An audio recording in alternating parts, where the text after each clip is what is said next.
Have anything else that came in? We do. We have Jimmy that emailed us. Jimmy asks, can I buy an investment property if I don't already own my house? Hey, Jimmy, that's an interesting question. It's a great question. The answer is yes. You can absolutely buy an investment property first. I would love to have a discussion with you and find out why you want to do it that way, but you certainly can. There's no stipulation on becoming an investor that requires you to have first either owned now a primary residence or in the past. So super good question. We're doing a lot of investor purchases right now with that DSCR loan that you hear me talk about all the time. And the DSCR loan stands for debt service coverage ratio. So we have a term in the industry that we use called penciling. If the property pencils, which means does it cash flow, look at the monthly expenses, look at the mortgage payment. Does the rent cover it? Is it a push or even positive cash? Then it pencils. Actually, with the DSCR loan, you could have a negative cash flow position on a property and still qualify for that particular loan as an investor. So yes, to answer your question, you can definitely buy an investment property before you have purchased your primary residence. Now, my question to you, sir, is why do you want to do that? Is it because you haven't found the perfect home yet?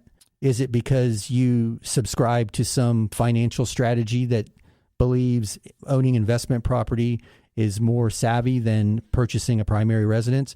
I'd love to have that discussion. I don't think there's a right or wrong answer. I think there are a lot of reasons that it makes sense on both sides of that equation, but I would hate to be paying rent if I could be paying a mortgage on a property I own. But also, too, I know sometimes just opportunity pops up and you can't pass it up.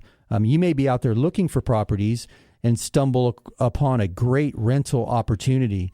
I saw one the other day. It was an 8-plex. There were 2 4-plex properties on buildings on the same property, and those type of opportunities don't come up very often. Where someone's selling, in the industry they call it multiple doors, right? So you're buying one building, but you're collecting 4 rents in the case of 4-plex, or in this instance, 2 4-plexes making up one 8-unit complex. So as a matter of fact, now that I think about it, that particular buyer, oh no, he does own his property. He just owns it free and clear. Just threw me there for a minute back down memory lane.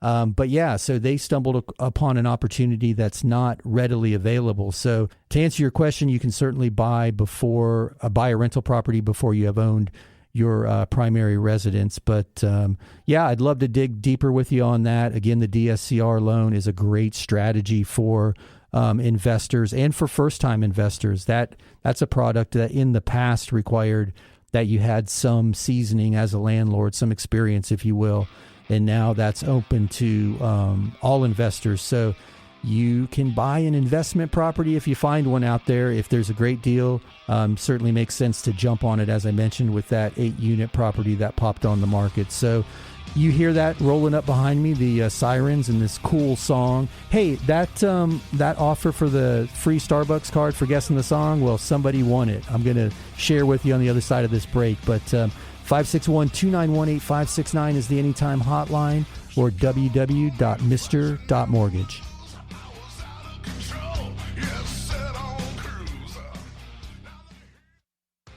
Hey, it's Mark Eitel here, host of the Mr. Mortgage Show. And you've heard me talk about the valuation tool that we use in our lending practice almost daily. It's not quite an appraisal, but it's way more accurate than one of those online estimates. And we're happy to run one of those reports for you at no charge. Just visit freevaluereport.org. That's freevaluereport.org. Give us a little information about the property, and we'll be happy to send you your report. That's freevaluereport.org. Here's another 5-star review. We kept our business above water with credit cards during the pandemic. I'm glad we did. Business is better than ever. But I didn't want to be a slave to those credit card payments. I called Mark about the rec loan he advertises. Long story short, we did a rec refinance and paid off everything, even the car. Now we only have the mortgage payment. We're saving a bunch every month. Yes, we are happy to recommend Mark and the Mr. Mortgage team. Are inflation and everyday expenses eating into your retirement income? Maybe you've considered a reverse mortgage and have unanswered questions like, do I still own my property? Can the bank kick me out? What happens when I die? Can I still leave my house to my kids? These are all great questions. Visit www.moreaboutreverse.com to learn more. That's www.moreaboutreverse.com. www.moreaboutreverse.com. Welcome back to the Mr. Mortgage Show. Call us now, 561-291-8569. All right, we are back. My name is Mark Eitel, host of the Mr. Mortgage Show, and you can reach us at 561-291-8569 with your questions or comments. Dom is manning the hotline. And as I mentioned, so a few shows back, that's one of my favorite bands that were playing leading into the break. And I threw it out there. If someone can guess the name of that band, I'd buy him a Starbucks card. So Lance won the name of the band contest. So that's Texas Hippie Coalition, and the name of that song is Blue Light. So I've been dying to throw that out there, but finally somebody guessed the name of that band. So we'll change up the band sometimes in the future and throw out another gift card. But in the meantime, I really like those crazy guys. So yeah, and nothing like you would anticipate them looking like with a name like Texas Hippie Coalition. They should be Texas Biker Coalition, but a ornery bunch of guys. Anyway, not to get sidetracked with that, because anybody who knows me I geek out on mortgages, music, motorcycles, and old cars, so I can get sidetracked on any of those topics. But speaking of mortgages, that's why we're here. We're here at the Mr. Mortgage Show. Again, my name is Mark Eitel. You can reach me at 561-291-8569 with your questions, either via the phone or the text. Or as always, hit the website, www.mr.mortgage. That's mr.mortgage.com. So speaking of questions and mortgages and geeking out on things, I'm going to throw it back to Dom. I know he's got another question for us. All right. We have Javier sent in a text. He's asking, can you explain how the bank statement loan works? I don't understand how to figure what the income will be. Hey, Javi, that's a great, or Javi, I'm assuming I can call you Javi. Javier, pardon me. That is a great question. So it's going to be different depending on, the calculation is going to be different depending on what field of work you're in.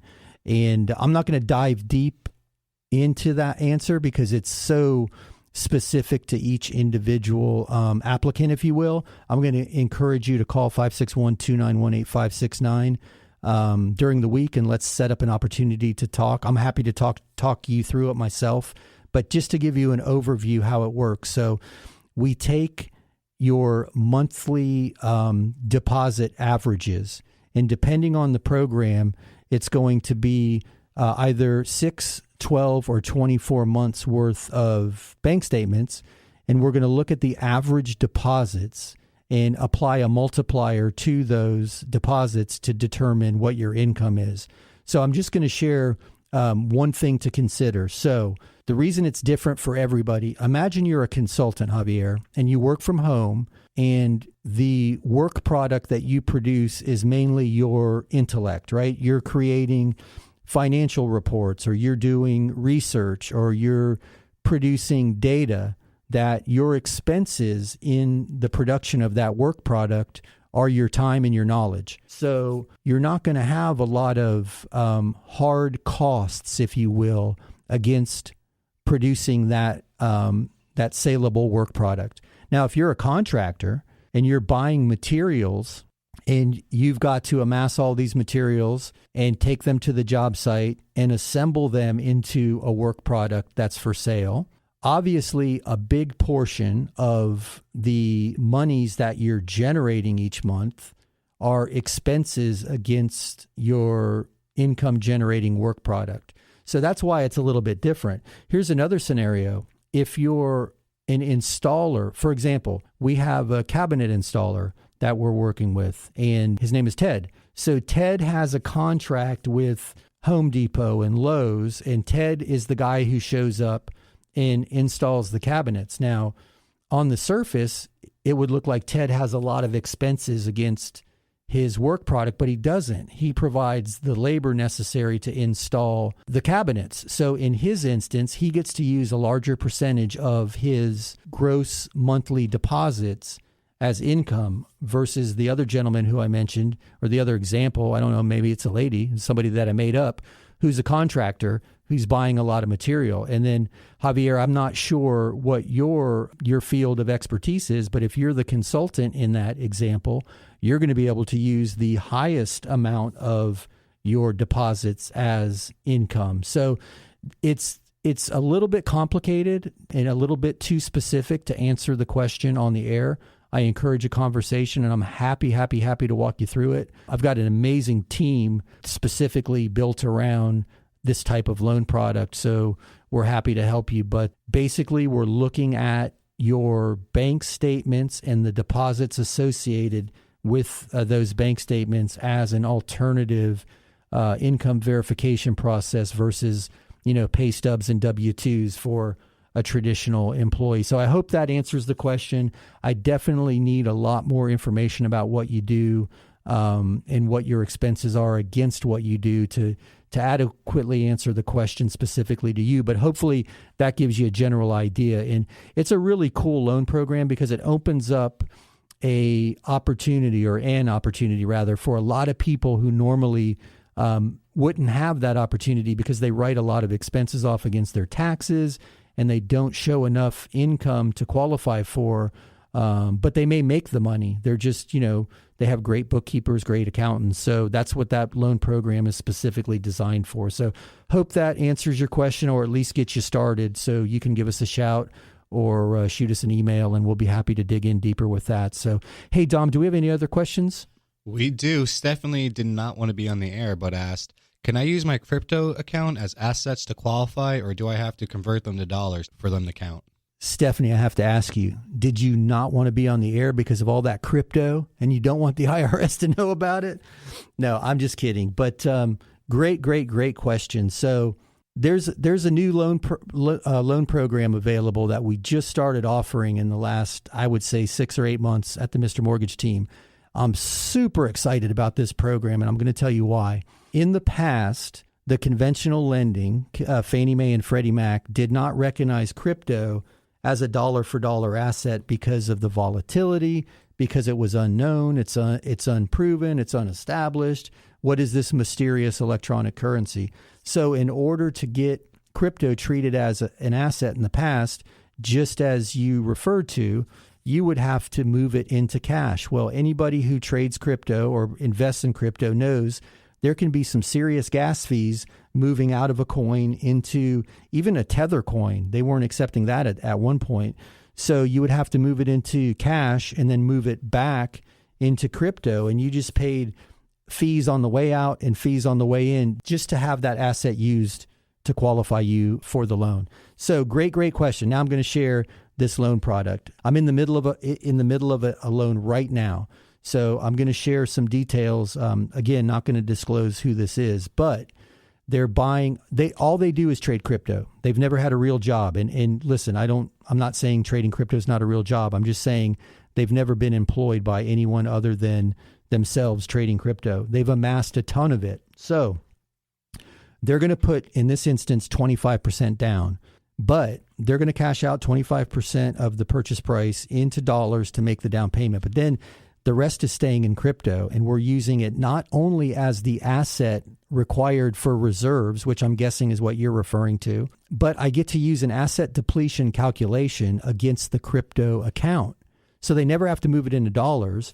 We're taking the crypto balance, and I'm only allowed to use a percentage of it because we have to anticipate capital gains, and there is a certain amount of volatility that they want to offset from the lender standpoint.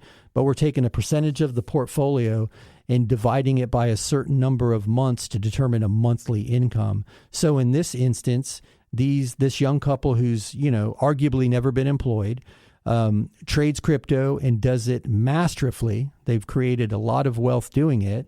We're able to use that as not only the cash asset to qualify, or the cash to put down, because they're gonna cash it out or transfer it into cash rather. But we're also allowed to use it for the cash reserve requirement, and most importantly, we're using the asset depletion model to create a monthly income surrounded by it. Best part, they don't have to move any of it. They don't have to start taking distributions for any of this to count. We're simply using the crypto as not only the asset to qualify, but also using a depletion model to